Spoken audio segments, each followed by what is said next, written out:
네, 저는 재윤TV의 재윤입니다. 반갑습니다. 오늘은 브라이브 프로토콜이라고 하는 프로젝트에 대해서 소개를 드릴 텐데요. 이 브라이브 프로토콜은 되게 재밌는 프로젝트예요. 그래서 제가 백그라운드에 설명을 집어넣을 텐데 이제 이 브라이브 프로토콜에 대해서 AMA를 진행해 보도록 하겠습니다. 먼저 자기소개를 하고 넘어가면 좋을 것 같은데요. 저는 재윤TV의 진행자인 재윤이라고 하고요. 그리고 저는 슈퍼블록의 CEO이자 파운더이기도 합니다. 그리고 이게 참석해주신 분들이 브라이브 프로토콜 분들과 그리고 A41의 박광성 파트너 참석해 있습니다. Yes, thank you so much for having us today. Condorcet here. I'm here representing Bribe. I wanted to share with you all what we were doing, what we're building with a couple of really exciting deadlines coming up in the next few weeks. So it's a great time to be having this conversation and make sure this audience is informed with some of the about some of the really exciting things to come. 네, 감사합니다. 그럼 먼저 컨돌슨님께서 브라이브 프로토콜에 대해서 소개해 주시면 좋을 것 같아요. Yes, yeah, let's dive straight in. Bribe is a new DeFi protocol that focuses on governance within the DeFi space. What we do is very simple. We pay DAO token holders to govern. Super simple, but we still think pretty exciting and honestly innovative for the space. As everyone probably knows, participation in DeFi governance isn't great right now. Most protocols have low quorums. They have low participation rates. The core team or early investors are still holding kind of large majorities of decision-making power. And so governance just, it isn't really working as it was intended to. Bribe, our thesis is that the problem is that people aren't getting paid to do the very important work of governing. So we look for opportunities to monetize governance and to kind of make the markets that exist around governance transparent so that people can get paid for their participation. 네, 감사합니다. 브라이브 프로토콜이 거버넌스를 사람들이 잘 안 하니까 이제 그 활동을 좀 도와주는 프로토콜인 것 같은데요. 그러면은 사람들이 이제 그런 거버넌스에 참여하지 않는 가장 큰 이유가 혹시 뭐라고 생각하시는지 알려주시면 좋을 것 같아요. That's an amazing question. Yeah, I would say it's not just the community and it's not just the protocols. It's kind of both. On the protocol side, I mean, it's just a really hard thing if you intimately know, if you're friends with the founding team and the initial investors, and there's the community, the early community behind the product. It's really hard to grow that in a meaningful sense to bring in more decision makers. So it's a scary thing if I'm managing a very important protocol to hand control of that over, to the broader community. It's just very difficult. And frankly, there are a few protocols that are starting to kind of establish a framework or a roadmap for how to decentralize the protocol, for how to start sharing ownership in a broader sense. But it's not something that's very easy or figured out. So I think it's a challenge on the protocol side. On the community side, however, my sense is that it's frankly irrational for a small voter to participate in voting in the first place, to participate in governance. It's funny, and really any system of government, the way that you think about the power of a vote is, in a way, it's the chance that you as a voter are the deciding factor in the election. It's kind of this, dream everyone probably imagines once in their life, where where both political parties or the two major coalitions in parliament are asking you for your vote because you are you're the median voter. You're like sitting in the middle of everything. In the case of Bribe, we want to give everybody that experience. Because today, no normal person has enough voting power to ever actually be in that position. It's irrational to vote because me as a voter, I'm never going to make a difference in the outcomes on Aave, on Uniswap, on these massive kind of protocols. So we need a different solution. 감사합니다. 그러면 구체적으로 이제 브라이브 프로토콜에서 이제 그런 식으로 이제 개인의 어떤 투표권 같은 것들을 주고받고 함으로써 이제 영향력을 내는 방법이 VEV라고 해가지고요. Voter Extractable Value라고 하는데요. 그 VEV에 대해서 조금 더 자세히 알아보도록 하겠습니다. 이 VEV가 투표권을 이제 누군가에게 위임을 하고 그리고 이제 그 대가로 어떤 이제 리워드를 주는 방식을 택하고 있는 것 같은데 그 VEV에 대해서 다시 한번 설명해 주시면 좋을 것 같습니다. So VEV is essentially our response to the problems in governance that I just laid out. The name is kind of funny. Obviously modeled after MEV. This is the term minor extractable value. We've coined voter extractable value in the same sort of tradition as flash bots to recognize that voting has value. And just because no one is paid for it today, just because that value is not realized, doesn't mean it doesn't exist. So what is the voter extractable value? Well, it is the fact that if a whale or a protocol or anyone who wants to pass a governance proposal wants to actually have enough votes, needs to acquire enough votes to actually get that passed, then all of a sudden your vote has value because they really need your vote for a particular moment. What's especially interesting and why we coined kind of a new term for this, however, is that the pace of the market is perfectly aligned to the pace of governance. We're not talking about a flash loan that sort of occurs over only a couple of blocks. And we're not talking about a long-term traditional loan that occurs over a number of years. We're talking very specifically about a week-long loan, the likes of which is not really seen in DeFi today. So voter extractable value helps get voters together to offer this loan, this extremely valuable loan, short term, to someone who needs exposure in a particular governance token.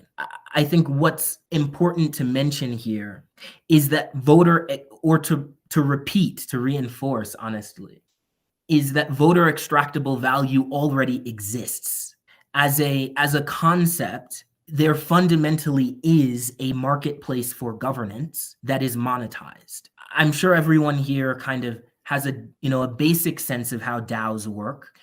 But these DAOs, decentralized autonomous organizations, the votes in them can be bought, sold, lended, borrowed. And so this market around decisions already exists. The value, the monetizable value of the vote already exists. It's just not accessible to anyone except for whales, frankly, or for trusted counterparties who can do these sorts of deals face to face in a trusted manner. Bribe is the first trustless manner for facilitating this kind of participation in governance.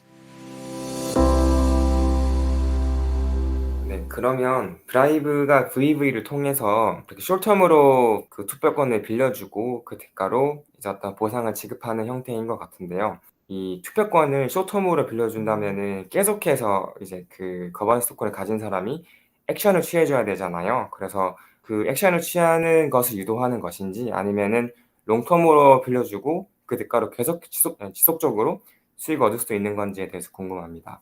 That's a great question. I mean, the real challenge of participating in this market, of course, is finding people who want your vote. It is, actually making the marketplace, of course. And so what Bribe does is make it very easy for someone to just stake their governance tokens and monetize them over a long period of time. That is to say, Bribe will be facilitating each of these loans. You won't have to make the loan, find the buyer yourself and all of this. That's our job. So the key benefit of using the platform is that if I stake Aave, then I'll get returns in USDC automatically as long as I have Aave staked in the Bribe pool. That Aave, of course, is my vote. So Bribe rewards are honestly just as simple as getting, as making money on any DeFi platform.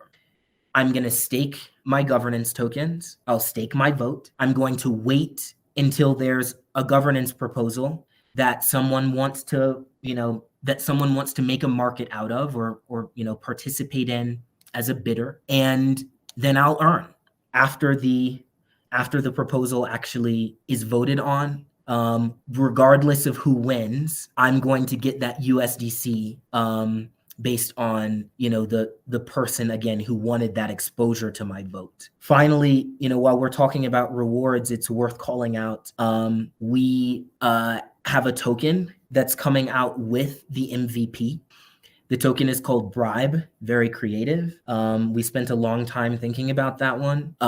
There will be, whereas kind of the rewards that we get from governance happen, as I described, on more of a weekly basis, the rewards for Bribe will be linear. So as long as you the rewards in Bribe token are linear. So as long as you have staked in the Bribe pool, you'll be earning kind of the native token of the protocol as well. A lot of exciting stuff about that token and its functionality is yet to be announced.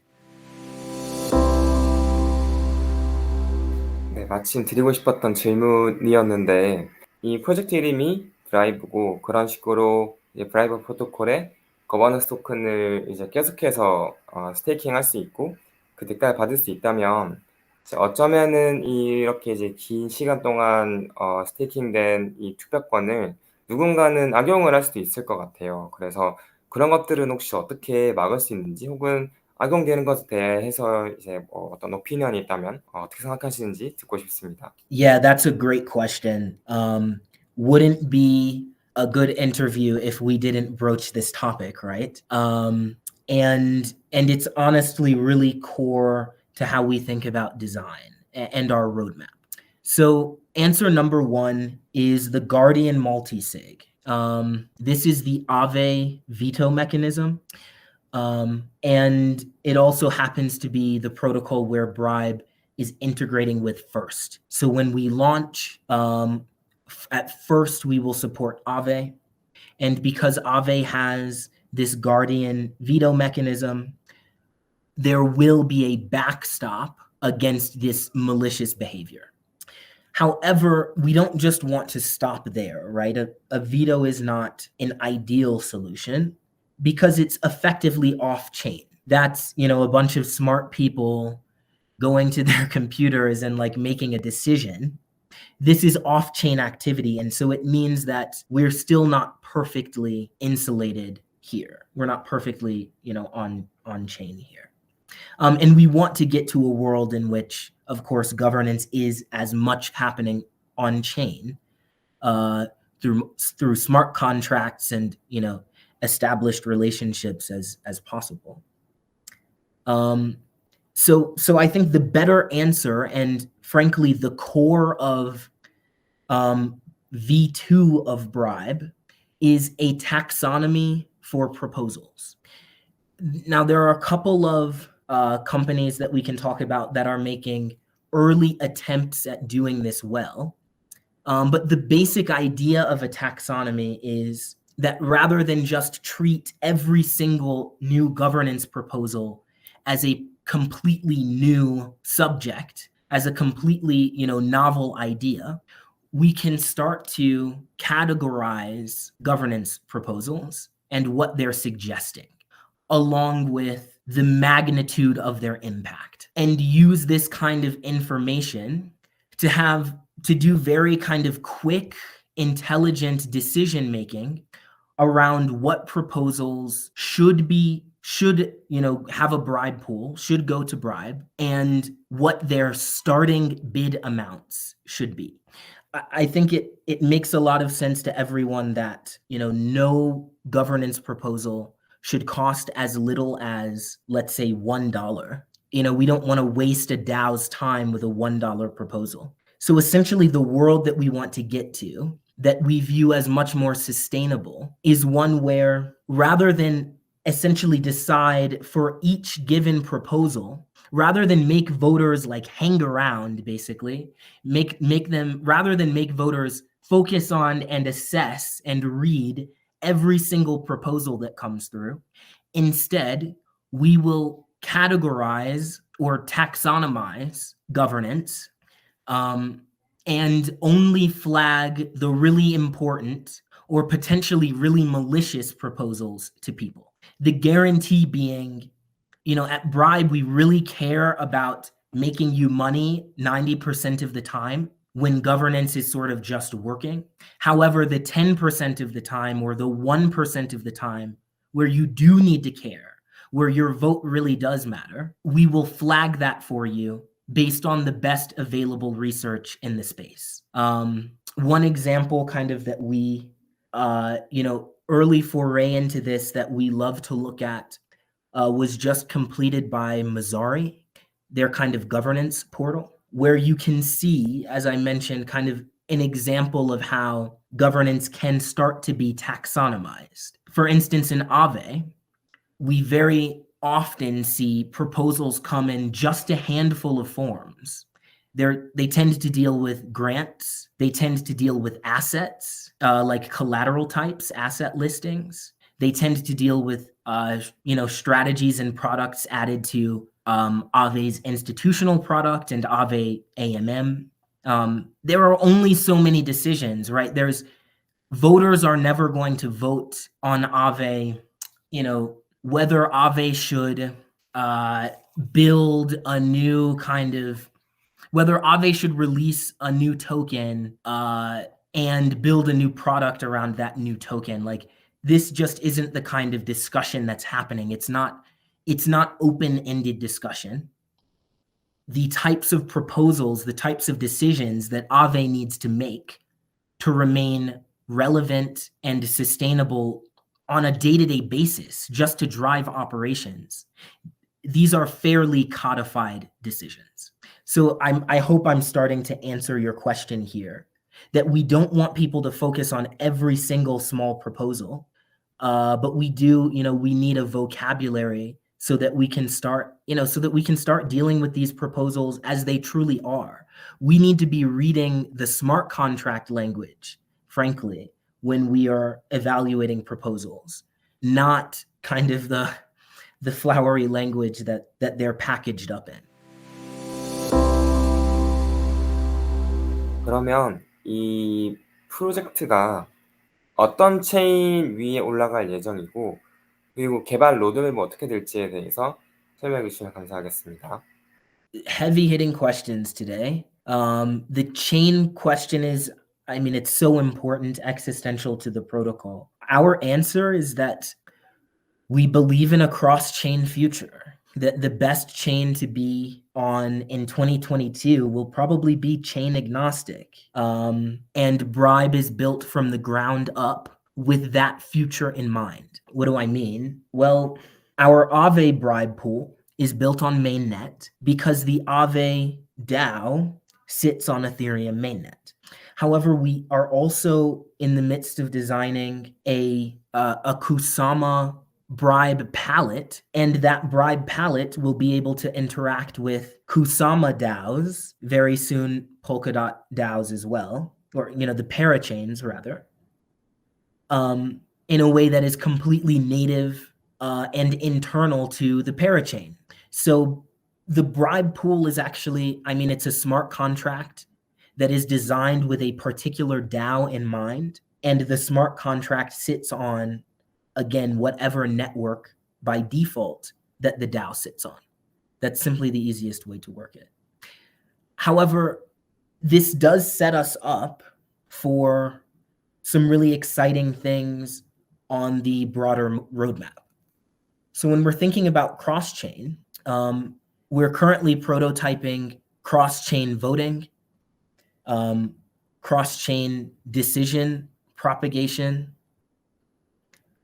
cross-chain treasury payments, and these kinds of DAO tools or DAO capabilities, if you will, are what are going to be kind of necessary looking forward for DAOs to participate in the same way across chains. And the existence of bribe pools in this cross-chain environment kind of sets us up, gives us the basic infrastructure, the nodes almost, if you will, for what this cross-chain infrastructure is going to be.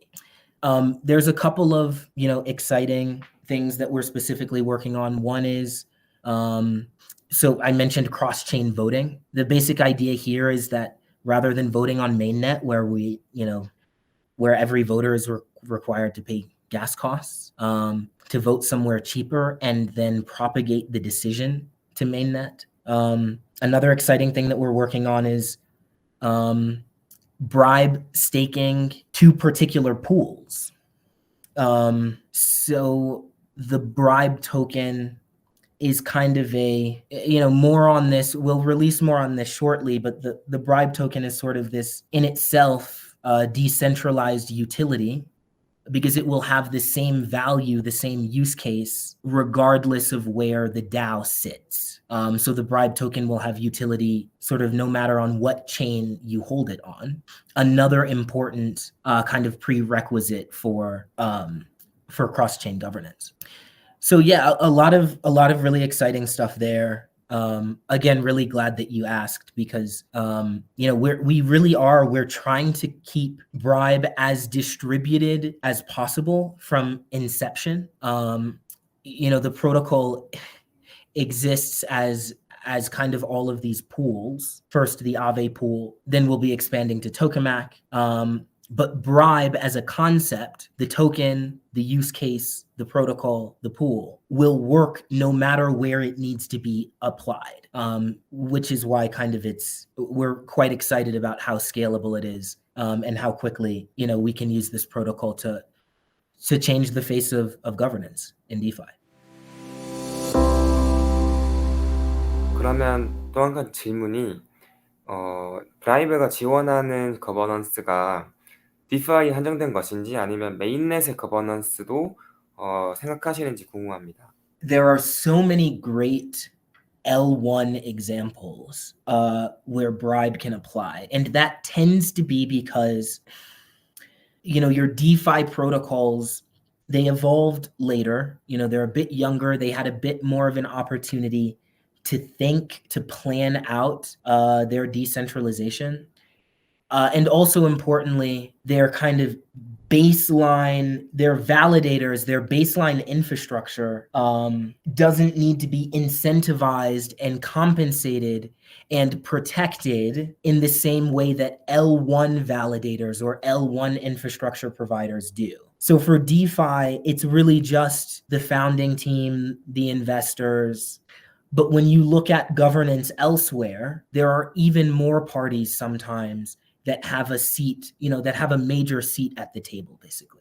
And so when you look at these markets, I would say we're almost further from a world in which everybody is participating democratically in governance. Again, with like the market cap of Ethereum right now, one wonders if we all needed to use Ethereum to vote tomorrow, what would the vote differential be between the person at the top and the person at the bottom if everyone needed to buy Ethereum tomorrow in order to vote, let's say. And it's because there are so many basic participants in governance. Again, your miners or validators, in a community that's been around for quite some time. You really have to ask, like, how can this become more democratic? And I think in many cases, you will see participants in the community say it's not possible. Vitalik, for instance, in a recent article entitled "Moving Beyond Coin Voting Governance," argues that we should no longer use governance tokens as votes. He just says, this thing is just practically, there's so much disparity, wealth disparity already. It's so hard to get kind of a governing coalition worth, a political party worth of of voting influence, enough influence to matter. And the market is so susceptible to buying and lending and borrowing governance tokens that we just should not use governance tokens as votes whatsoever. To be honest, it's not my decision. It's more Vitalik's decision than it is mine, but in reality, it's neither of our decision whether votes will continue to be represented by governance tokens. However, as long as that is the case, as long as one vote equals one Aave, or equals 10 uni equals, what have you, there is a market that needs to be, there's a market that sort of needs to be created. Let me make sure I'm answering your question. Would you mind repeating it just really quickly? 그 메인넷 거버넌스를 지원하실 계획이신지? Yes. So the roadmap for mainnet then for these L1s is to white label Bribe. When we say white label, we mean allow delegates to use Bribe. I would say forking is not necessary, but the idea is that these validators who control a lot of the governance stake and a lot of the votes, who aren't even experts at voting, mind you. That's not their job. They're validators. They're technicians and developers and infrastructure and utility providers.